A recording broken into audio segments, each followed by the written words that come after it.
இம்மாதம் தொடக்கத்தில் உரிமை கட்சியின் பதிவு விண்ணப்பத்தை நிராகரித்த சங்கங்களின் பதிவுத்துறையின் முடிவை மறுபரிசீலனை செய்ய வேண்டும் என கோரி உள்துறை அமைச்சரிடம் மேல்முறையீடு செய்யப்பட்டுள்ளது. கடந்த வெள்ளிக்கிழமை அந்த மேல்முறையீடு ஒப்படைக்கப்பட்டதை உரிமை கட்சியின் அமைப்பு செயலாளர் சதீஷ் முனியாண்டி தெரிவித்தார். பதிவு நிராகரிக்கப்பட்ட எந்த ஒரு அமைப்பும் 30 நாட்களுக்குள் உள்துறை அமைச்சிடம் மேல்முறையீடு செய்யலாம். அதன் அடிப்படையிலேயே அவ்விவகாரத்தை நீதிமன்றத்திற்கு கொண்டு செல்வதற்கு முன் உள்துறை அமைச்சரிடம் மேல்முறையீடு செய்யப்பட்டுள்ளதாக சதீஷ் தெளிவுபடுத்தினார். கட்சிகளின் பதிவை மறுப்பது மக்களாட்சி உரிமை மீதான தாக்குதல் என எதிர்க்கட்சி தலைவராக இருந்தபோது அன்வார் கூறியுள்ளார்.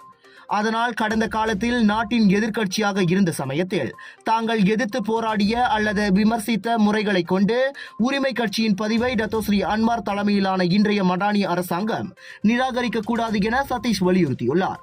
கட்சிகளின் பதிவு என்பது நாட்டின் அரசியலமைப்பு சட்டத்தின் 10வது பிரிவு உட்பிரிவு 1C கீழ் மக்களுக்கு வழங்கப்பட்டுள்ள உரிமையாகும். எனவே மடானி அரசாங்கம், குறிப்பாக உள்துறை அமைச்சர் டத்தோஸ்ரீ சைஃபுடின் நசுத்தியான் நாட்டின் அரசியலமைப்பு சட்டத்தை மதித்து உரிமை கட்சியின் பதிவை அங்கீகரிக்க வேண்டும் என தமது தரப்பு கேட்டுக்கொள்வதாக சதீஷ் கூறியுள்ளார்.